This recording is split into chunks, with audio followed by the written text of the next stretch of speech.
श्री स्वामी समर्थ. जय जय स्वामी समर्थ. जे लोक जीवनात त्यांच्या शत्रूंमुळे खूपच त्रस्त झाले आहेत, शत्रू इतके वाढले आहेत की आता तुम्हाला मार्गच दिसत नाही. तुम्हाला समजत नाहीये की काय करायचं, कसं आपल्या शत्रूंपासून सुटका मिळवायची. तर आजच्या व्हिडिओमध्ये जो उपाय तुमच्यासाठी मी आणला आहे त्यात तुम्हाला तवा उलटा करून फक्त ही एक वस्तू तव्यावर जाळायची आहे. असं समजून घ्या की शत्रू कितीही ताकदवान असला तरी तुमचं काहीही नुकसान करू शकणार नाही. अनेकदा असं होतं की खूप सारे लोक तुमच्या यशामुळे जळू लागतात. कोणी व्यक्ती आपल्या जीवनात यशस्वी होत असतो, पैसा कमावत असतो, तर लोक लगेचच त्याच्यावरती जळू लागतात. म्हणजे काही लोकांना दुसऱ्यांचं यश पचतच नाही. त्यांना हे आवडत नाही की हा व्यक्ती इतका पैसा का कमावतोय, हा व्यक्ती उंचीवर का जातोय, यांच्या घरात सगळं कसं चांगलं चाललंय. हे सत्य आहे की आजच्या काळात जे सुखी आहेत, जे यशस्वी आहेत, त्यांचे शत्रू देखील वाढत जातात. हे अगदी सत्य आहे की तुमच्या दुःखात दुःखी होणारी लोक कमी असतील, पण तुमच्या सुखात दुःखी होणारे लोक जास्त असतील. पहा, आजचा काळ कलियुगाचा काळ आहे. आजच्या काळात लोकांची यशस्वीता आणि प्रगती पाहून त्यांचे शत्रू बनणे ही सामान्य गोष्ट झाली आहे. जितका अधिक तुम्ही पैसा कमावता तितकेच तुमचे शत्रू जे आहेत ते सुद्धा वाढत जातात. खूप सारे लोक तुमच्या व्यवसायावर, तुमच्या कामावर जळतात, तुमच्या नोकरीवर जळतात. किंवा मग हे पाहून की तुमच्या घरात सगळं खूप छान चाललं आहे, संपूर्ण घर कुटुंब सुखी आहे, सगळे खूप चांगल्या प्रकारे राहत आहेत. बरोबर ना? बघा, मी या गोष्टी पाहूनही अनेक लोक जळू लागतात.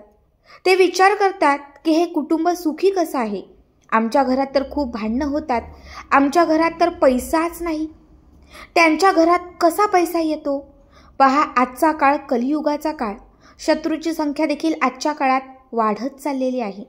पण तुम्हाला नेहमीच आपल्या शत्रूपासून सतर्क राहण्याची गरज आहे आणि त्यांच्यापासून बचाव करण्याची देखील गरज आहे. हा उपाय तुम्हाला त्याच व्यक्तीवर करायचा आहे जो तुम्हाला खूप त्रास देत आहे, म्हणजे ज्याने पूर्णपणे तुमचं जीवन उद्ध्वस्त करण्याचं ठरवलं आहे. त्याने खूप काही करून पाहिलंय आणि अजूनही तो करत आहे. जर तुम्हाला असं वाटते की हा व्यक्ती आता मला सोडणार नाही, मला पूर्णपणे बर्बाद करेल, तर त्याच व्यक्तीवर हा प्रयोग तुम्हाला करायचा आहे. कारण बघा, कोणत्याही निर्दोष व्यक्तीवर तुम्ही जर असं काही केलं तर हा उपाय काम करणार नाही. उलट तुमचं जे नुकसान आहे हे नुकसानच अधिक होईल. त्यामुळे या गोष्टीचं विशेष लक्ष ठेवणं खूप गरजेचं आहे. तर हा उपाय केल्यावर तुमचा जो शत्रू आहे, तुमचा जो दुश्मन आहे, असं समजून घ्या की आता त्याची उलट गिनती सुरू होईल. त्या व्यक्तीचा, तुमच्या दुश्मनाचा आर्थिक पक्षही कमकुवत होईल आणि त्याने जे काही केलं असेल ते सर्व त्याच्याकडं निघून जाईल. जेव्हा तुम्ही हा उपाय कराल तेव्हा बघा, इतरांचं वाईट करणाऱ्याचं स्वतःचं आधी वाईट होतं हे तुम्ही नेहमी ऐकलं असेल. म्हणून कधीही कोणत्याही मासूम व्यक्तीचं किंवा जो खूप भोळा आहे, ज्याला काही कळत नाही, त्याचं वाईट करू नये. पण आजचा काळ कलियुगाचा काळ आहे. प्रत्येक व्यक्तीची अशीच विचारसरणी नसते. काही लोक असे असतात की स्वतःच्या भल्यासाठी समोरच्याचं कितीही वाईट करू शकतात. बरोबर म्हणते ना मी? तर बघा, प्रत्येक व्यक्तीचा वेगळा विचार असतो. खूप सारे लोक असतात, पण तुम्हाला नेहमी सावध राहण्याची गरज आहे. पहा, व्हिडिओ पुढे सुरू करण्यापूर्वी तुमच्याकडे एक विनंती आहे. कमेंटमध्ये जय शनिदेव नक्की टाईप करा, जेणेकरून शनिदेवाची कृपा तुमच्यावर नेहमी राहील. कमेंट सेक्शनमध्ये जय श्रीराम किंवा जय श्री हनुमान असे सुद्धा लिहिले तरीही चालेल, ज्यामुळे त्यांचा आशीर्वाद तुमच्यावर सदैव राहील आणि कोणी तुमचं काहीही वाईट करू शकणार नाही.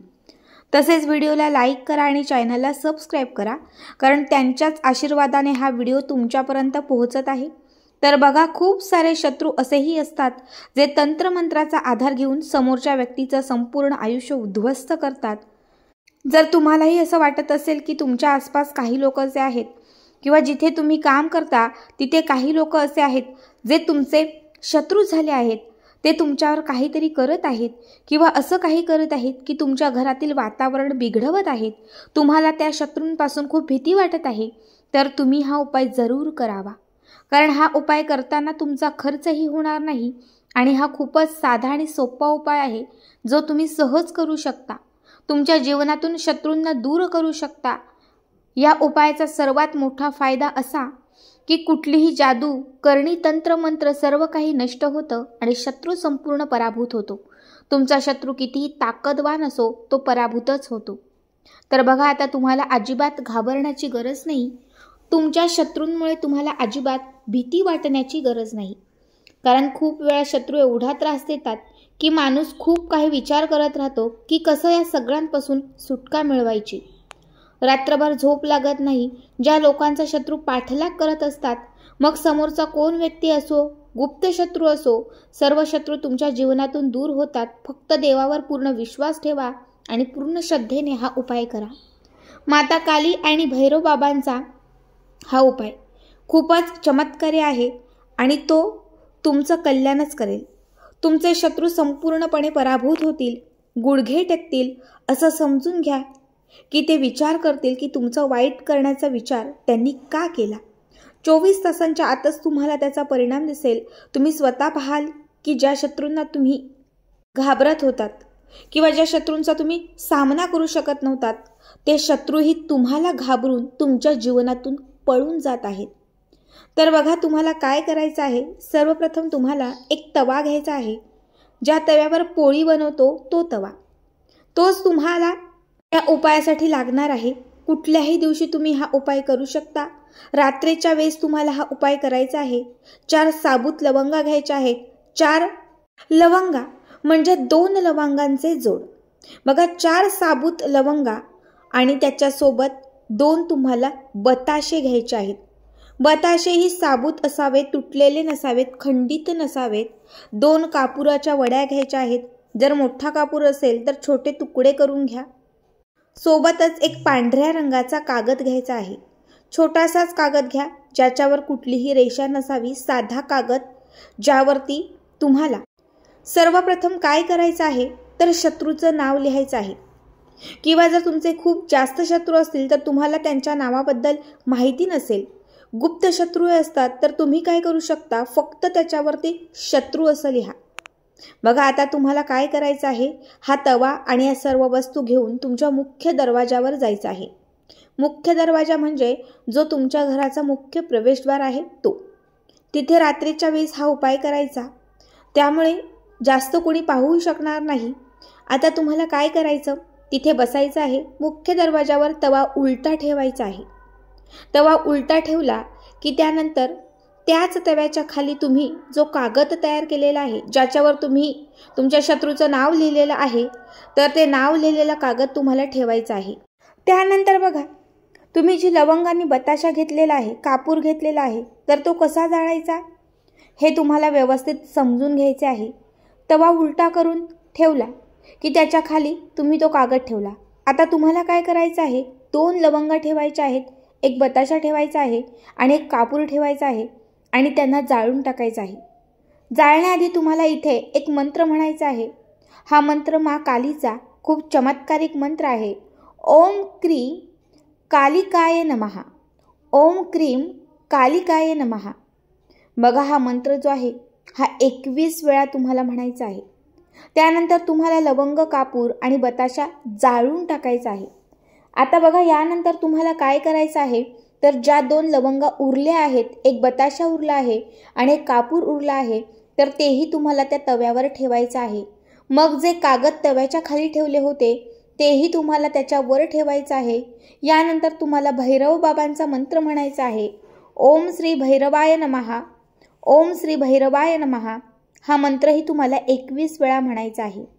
मग हा सुरुवातीला सुद्धा तव्याच्या वरतीच तुम्हाला 2 लवंग आणि बताशा कापरासोबत जाळायचा आहे. तेव्हा तुम्हाला महालक्ष्मीचा मंत्र म्हणायचा आहे आणि त्याच्यानंतर पुन्हा तुम्हाला 2 लवंग आणि एक बताशा आणि त्याच्यासोबत त्या तव्याच्या खाली ठेवलेला तो कागद काढून या 3ही गोष्टी तुम्हाला तव्याच्या वरतीच जाळायच्या आहेत. यावेळी मात्र तुम्हाला भैरव बाबांचा जो मगाशी मंत्र सांगितला हा मंत्र म्हणायचा आहे। आता जसं हे जळेल, जळायला लागेल, जशी अग्नी बाहेर पडेल, तसं तुम्हाला शत्रू हन हन स्वाहा, बघा तुम्हाला तुमच्या शत्रूचं नाव माहिती असेल तर तुम्ही शत्रूचं नाव घ्या। सागर हन हन स्वाहा, दीप्ती हन हन स्वाहा, गोमूत्री हन हन स्वाहा, अलका हन हन स्वाहा।